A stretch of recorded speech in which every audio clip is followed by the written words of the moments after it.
Sebelumnya perkenalkan nama saya, Samuel. Saya dari, tim dari Rock City Center, RCC, salah satu koordinator di sana juga. Dan terima kasih saya dipercayakan untuk boleh melayani, berdiri di sini untuk melayani, Bapak Ibu semua.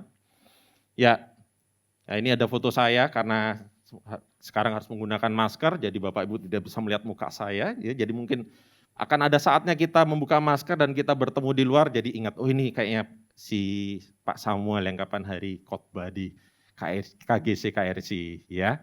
Tidak ada maksud untuk selfie atau narsis, hanya untuk supaya berkenalan lebih lanjut, ya. Baik, ya. Nah, sore ini saya akan menyampaikan eh, mengenai salah satu tema yang luar biasa menurut saya, yaitu mengenai integritas, di mana Rock Ministry ini mempunyai, kalau kita ikutin selalu ya, dalam setiap tahun itu ada tema tahunan, tahun lalu The Emerging New Leader, tahun ini kita adalah The Year of Reproduction. Tema yang luar biasa, kenapa? Tahun 2020 kita mengalami tahun yang luar biasa ya, tidak ada yang menyangka efeknya dalam 1 tahun, dan kita tidak tahu juga efek sampai ke depan, tahun ini apakah tahun depan akan masih berlangsung seperti itu, ya. Tetapi tahun ini tema gereja kita adalah tahun untuk reproduksi kembali, menghasilkan kembali, ya. Sekarang menjadi pertanyaan dari setiap kita, apakah kita hanya menjadikan tema dari Rock Ministry ini adalah hanya sekedar tema supaya lebih bagus, supaya ada temanya aja deh, atau kita mau menghidupi tema itu.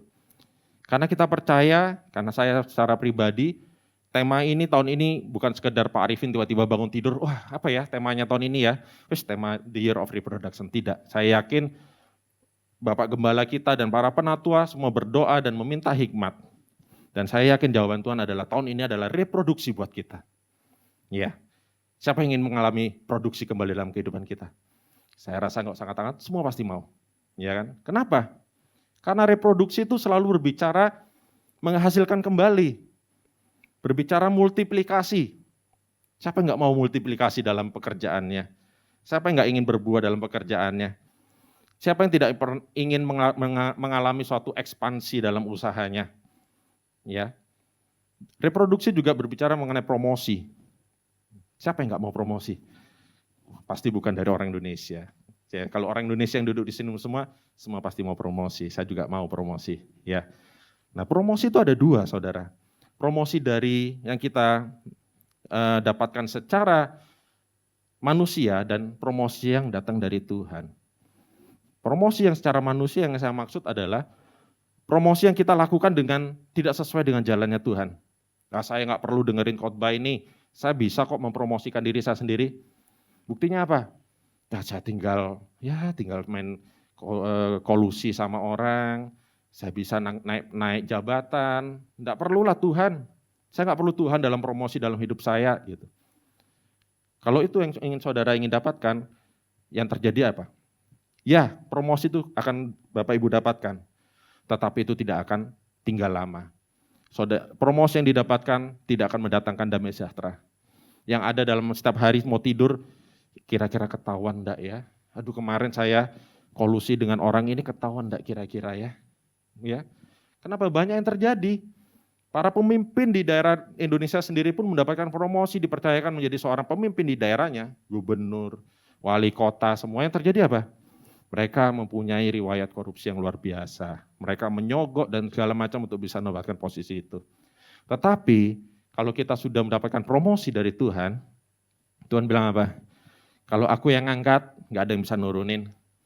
Kalau aku yang sudah membuka pintu itu bagimu, tidak ada yang bisa nutup. Artinya apa? Kita bisa tinggal tenang. Kita bisa mendapatkan damai sejahtera itu dalam keseharian kita. That's the difference. Kita mau promosi yang benar-benar kekal, tetap, atau promosi yang selalu mengandalkan manusia. Manusia itu berubah-berubah.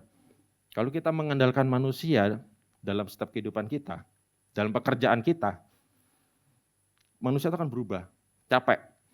Orang ini kita harus mengentertain orang ini terus. Wah, suatu saat orang ini ada promosi tawaran yang menarik, kita harus bisa kasihkan lebih lagi. Karena kita fokusnya adalah yang memberikan berkat ini adalah manusia, bukan Tuhan. Tetapi kalau Tuhan yang memberikan promosi, kita tidak akan takut kehilangan.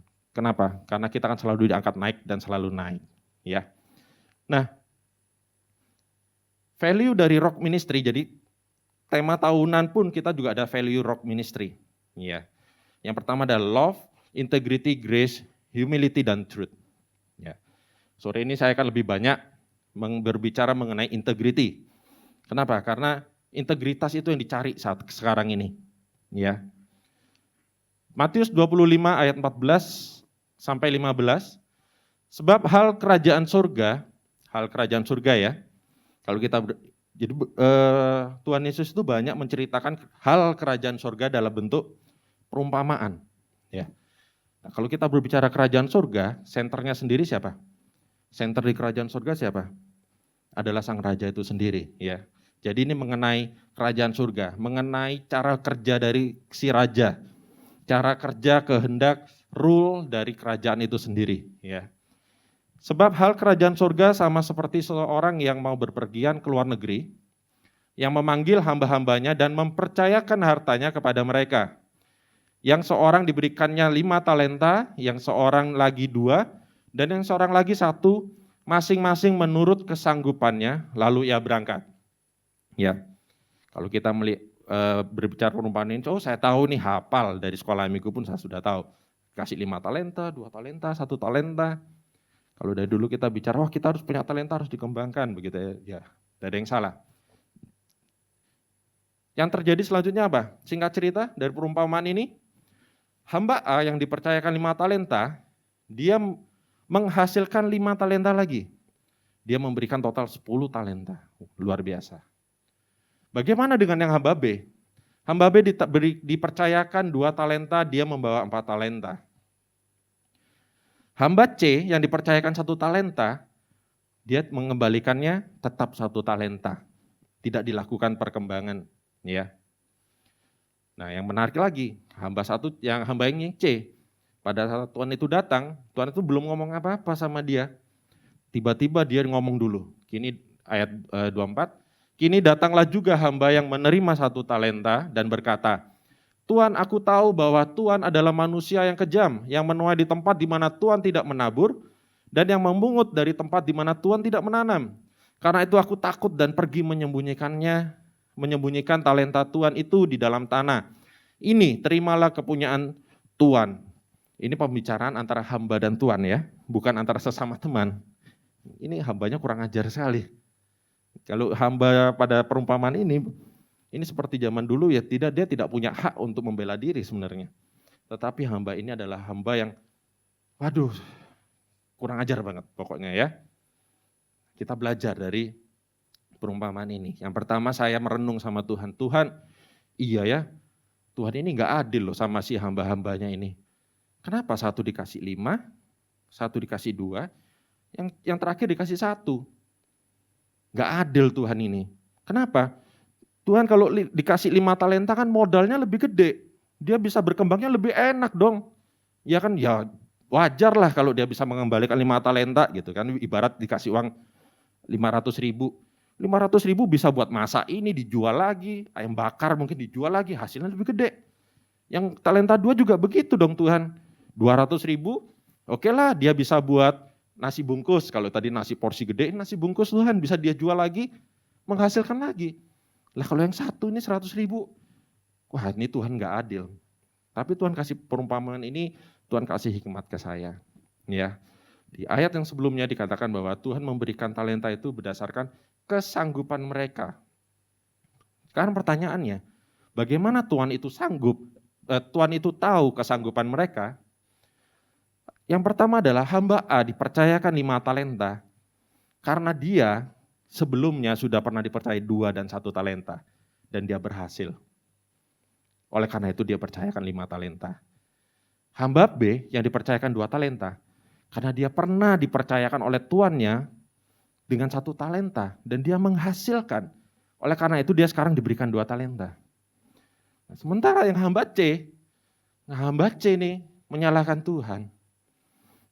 Tuhan ini gak adil, Tuhan ini, wah pokoknya keadaanku sekarang ini Tuhan aja yang salah deh, gitu ya kan.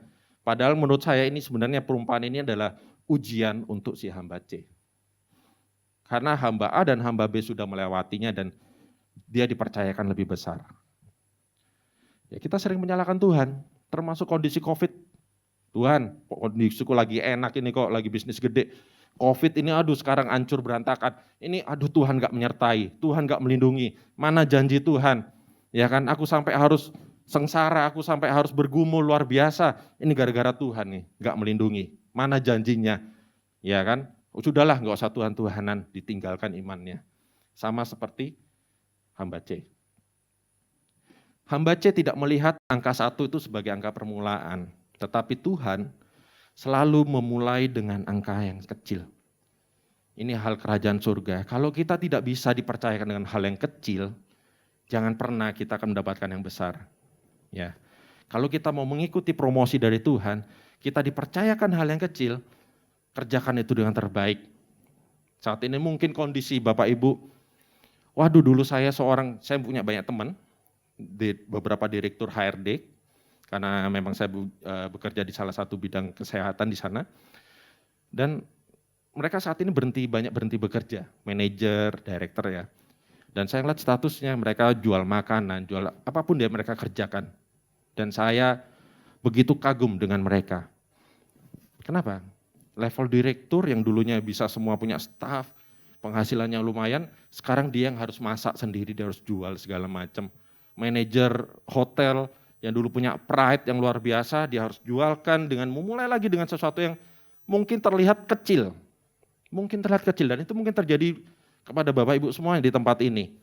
Wah dulu bisnis saya gede, sekarang harus saya mulai lagi. Ya. Tetapi apa? Jangan pernah remehkan hal yang kecil yang Tuhan percayakan. Jangan mengecilkan perbuatan Tuhan. Kalau yang dilakukan sekarang kelihatannya kecil, lakukan itu dengan terbaik. Tuhan akan buat menjadi besar. Ya. Kita belajar dari salah satu tokoh Alkitab yang menurut saya luar biasa, yaitu Yusuf. Ya, siapa sih nggak tahu Yusuf? Ya kalau nggak tahu Yusuf nanti ikut sekolah minggu nanti dibawa lagi ya, balik lagi. Yang pertama, Yusuf menjadi kesayangan Israel, yaitu ayatnya Kejadian 37:3. Ini perjalanannya dia ya. Yang kedua dia menjadi budak. Dia dijual oleh saudaranya, dibeli.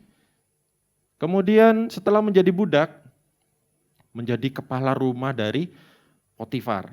Potifar ini kepala pengawal dari Firaun ya, menjadi kepala rumah di sana. Kemudian ya akibat dia mempertahankan yang namanya integritas, dia menjadi tahanan saudara. Ya. Setelah menjadi tahanan, kembali dia menjadi kepercayaan kepala penjara. Dia dipercayakan, dipercayakan kepada si Yusuf. Yang terjadi dia menjadi penguasa Mesir di sana. Nomor 2. Ya, kita belajar dari Yusuf. Ya, Yusuf menjadi budak di sana. Dan dari budak mungkin kita melihat, wah budak itu di posisi pada saat itu adalah posisi paling rendah saudara. Masa depan sudah nggak ada sebenarnya kalau budak itu ya, tergantung dari belas kasihan dari tuannya. Ya. Dia melakukan itu dengan yang terbaik.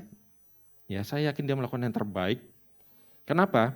Karena dia menjadi kesayangan dari kepala rumah, kesayangan dari Potifar dan dia menjadi kepala rumahnya. Ya. Kita tahu pada saat menjadi kepala rumah, wah, kita sih merasa Tuhan promosi nih, terima kasih Tuhan, dulu jadi budak, sekarang saya punya staf di bawah saya. Ya. Kemudian dia menjadi tahanan lagi. Aduh Tuhan ini baru naik kok turun lagi nih. Ini seperti benar kata dunia. Hidup saya ini seperti roda berputar, kadang di atas, kadang di bawah, atas lagi, bawah lagi. Tetapi Tuhan bilang enggak, hidupmu enggak seperti roda, masa mau dibawa lagi, muter gini-gini terus. Yang selanjutnya apa? Setelah menjadi tahanan, dia langsung menjadi kepercayaan kepala penjara dulu. Setelah menjadi kepercayaan kepala penjara, statusnya masih tahanan. Selanjutnya menjadi penguasa Mesir. Luar biasa ya. Tidak seperti roda yang kita bayangkan, tidak seperti roda yang orang dunia bayangkan, kadang di atas, kadang di bawah. Enggak ada, enggak berlaku buat kita. Ya, itu rodamu aja, roda saya enggak pakai roda-rodaan, saya seperti anak tangga. Ya. Nah, Apa yang dialami oleh Yusuf? Pertama adalah beberapa ujian integritas. Yang pertama adalah Yusuf bertanggung jawab untuk setiap hal yang dipercayakan dalam hidupnya. Kolose 3 ayat 23, apapun juga yang kamu perbuat, perbuatlah dengan segenap hatimu, seperti untuk Tuhan dan bukan untuk manusia. Untuk Tuhan, bukan untuk manusia. Yang kita lakukan adalah untuk Tuhan. Kita cari favornya Tuhan. Kalau kita sudah dapat favor dari Tuhan, otomatis favor dari manusia pun kita pasti dapat. Ya. Lakukan yang terbaik, melebihi dari ekspektasi.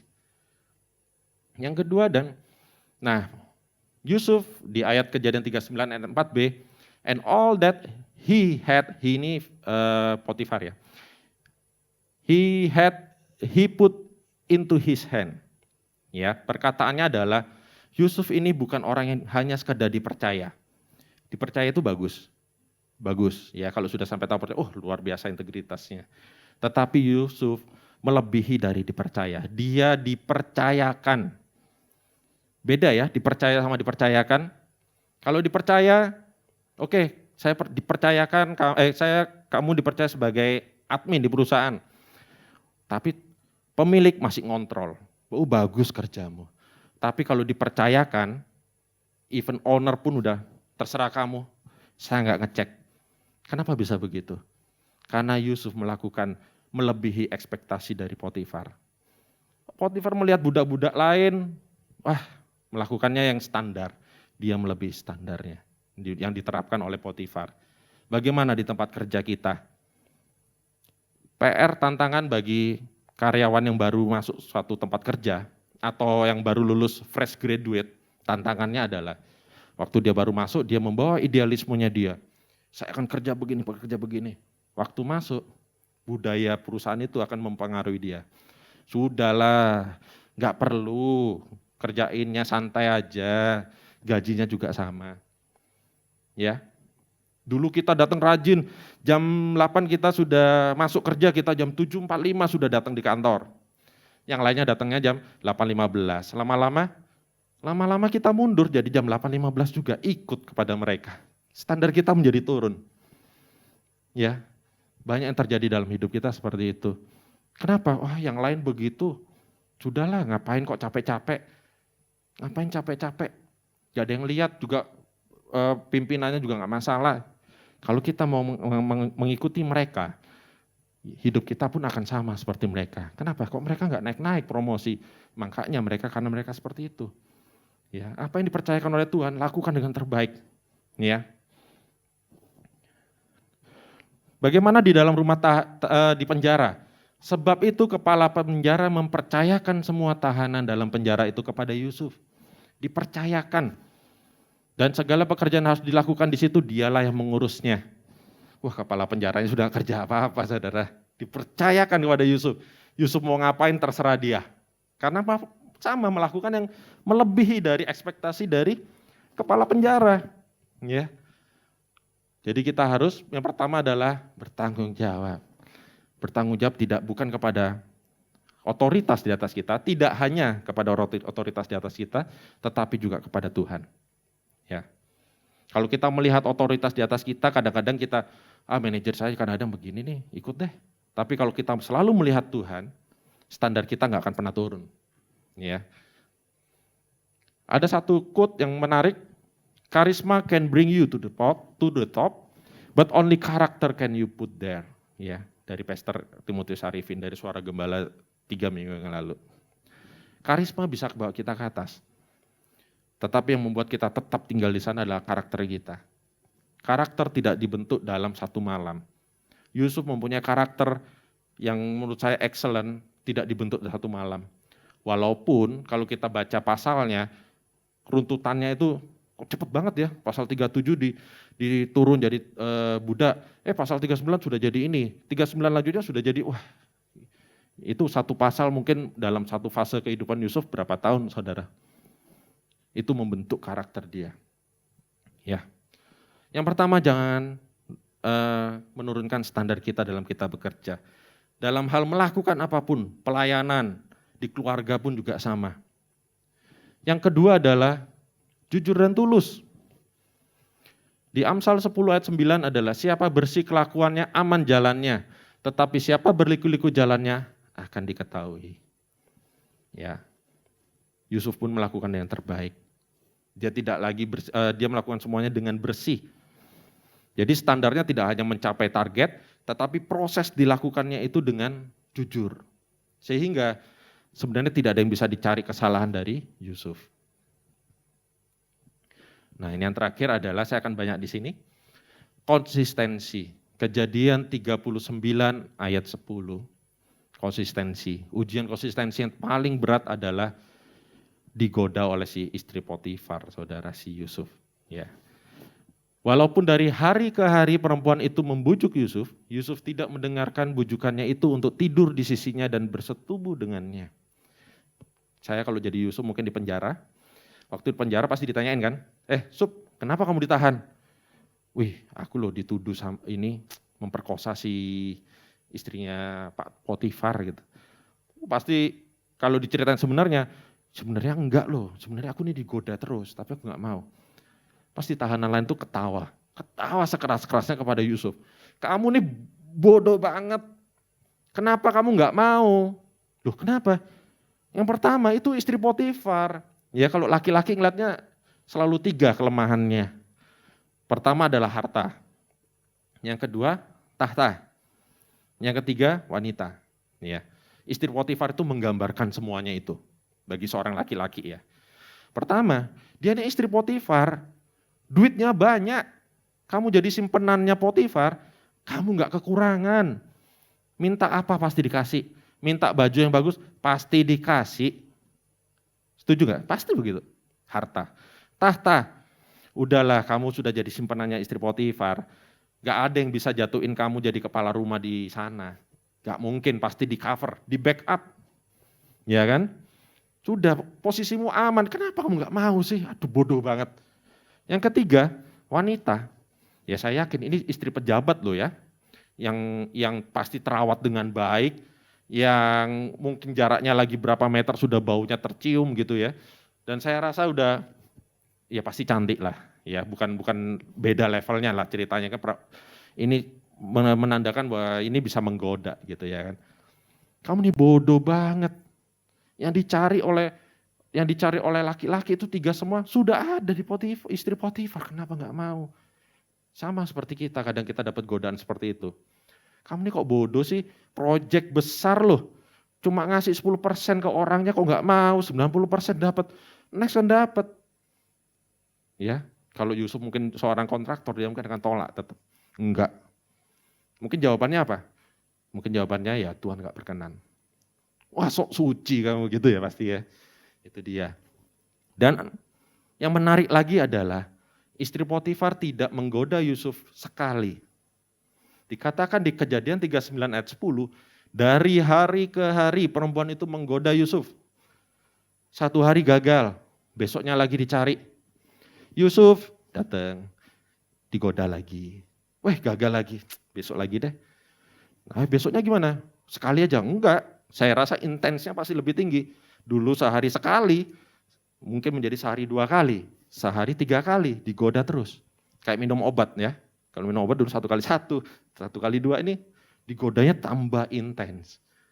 Kemudian godaannya, ya tentunya bukan yang gitu-gitu aja, lebih ekstrim lagi pasti.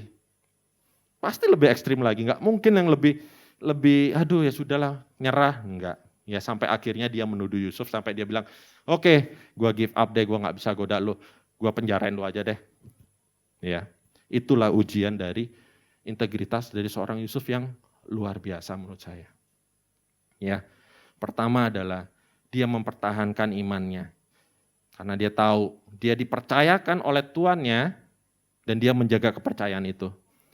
Ya, setiap daripada kita sudah dipercayakan, setiap bidang usaha yang dikerjakan, dipercayakan, kerjakan itu dengan yang terbaik. Ya, walaupun ada godaan, sudahlah, kamu kan bagian keuangan, atur-atur dikit deh, ini uang rembes nih, notanya nggak sesuai bayarin, sorry nggak bisa. Ya, mulai sekarang belajar untuk bilang maaf nggak bisa. Ya, saya seorang dokter, beberapa hari ini, ya 3-4 bulan ini kita melayani beberapa home service untuk swab test, ya. Kemarin juga ada di Satgas kita belajarin. Jadi ada beberapa yang menarik, Dok, gak usahlah di swab, Dok. Kasih suratnya aja negatif biar saya terbang, sudah. Saya bilang, apa, mohon maaf Pak, enggak bisa. Karena kalau saya kasih negatif ternyata Bapak positif kan kasihan satu pesawat gitu ya kan. Saya tanggung jawabnya moral ke sana. Gak apa-apa Dok, saya bayarnya lebihin. Wes gak usah lah, kan dokter enak nih nggak keluar alat apa tinggal dapatnya lebih besar. Saya selalu bilang mohon maaf, enggak bisa. Mohon maaf enggak bisa. Atau sudah dicolok, Dok, tolong mundurin dong. 1 minggu lagi ubah tanggalnya. Wah, enggak bisa, mohon maaf. Saya pernah seperti itu dan sampai saya bilang, oh saya enggak bisa. Kalau memang harus saya kembalikan, saya akan kembalikan uangnya dan meskipun saya rugi, enggak apa-apa. Tapi jangan goda saya. Saya enggak suka gitu ya kalau dipus. Enggak mau, saya lebih baik saya kembalikan uangnya, silakan cari tempat lain. Tak bilang begitu. Ya, dan puji Tuhan, ya bukannya saya ini kesaksian. Dan Tuhan memberikan rekomendasi datang dari yang lain. Ya, karena kita percaya, kita berdua percaya, kalau kita menjaga segala berkat yang kita terima ini semua datang dari Tuhan. Semuanya dari Tuhan. Ya, bahkan klinik kita namakan gracia, artinya kasih karunia Tuhan. Benar-benar bukan karena kemampuan saya, tetapi semua karena Tuhan. Sehingga saya bilang, saya enggak mau kecewakan Tuhan. Kalau Tuhan saya kecewakan Tuhan, apa yang sudah saya peroleh semua pasti enggak berkenan di hadapannya. Itu sia-sia semuanya. Ya. Nah, mari kita belajar dari kehidupan Yusuf. Ya, yang pertama kita harus tanggung jawab, melakukan yang melebihi dari apa yang standar yang diberikan. Yang kedua kita melakukan sesuatu hal dengan jujur dan tulus. Dan yang ketiga adalah konsistensi. Ada satu quote yang menarik dari salah satu pemimpin di Bali yang sangat sukses menurut saya.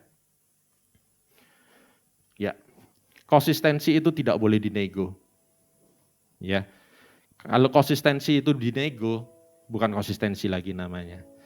Banyak yang dengar, Dok, saya kok nggak kurus-kurus, mohon maaf ya, ini sering saya dengar ini gitu ya. Saya sudah jaga makan, Dok, nggak kurus-kurus gitu ya. Saya sering dengar. Tetapi saya sering dengar dari mereka juga, gak apa-apa lah makan ini sekali-sekali. Sekali-sekali, hati-hati dengan kata-kata sekali-sekali. Karena kalau kita sudah ada sekali, pasti ada 2 kali. Gak apa-apa lah makan babi guling, lagi diet, pengen kurus, jaga kesehatan. Gak apa-apa lah sekali-sekali, lagi sincia, yes sekali-sekali. Gak apa-apa memang untuk makanan saya tidak melarang ya, silakan. Tetapi pada kita sekali-sekali akan ada 2 kali, akan ada 3 kali, targetnya tidak akan pernah tercapai. Saya mau menabung, aduh saya pengen ini, gak apa-apa lah sekali-sekali saya ambil tabungan saya, investasi anak saya pakaiin beli buat keinginannya. Hasilnya apa? Kok gak ada hasil ya saya kerja? Karena dia negosiasi dengan keinginannya. Kalau kita sudah menetapkan konsistensi, jangan pernah ada sekali-sekali. Ya, sekali-sekali saya berbohong kepada anak, paling sering ya, anak ya, kita janjiin tapi kita lupa. Ada sekali akan ada 2 kali.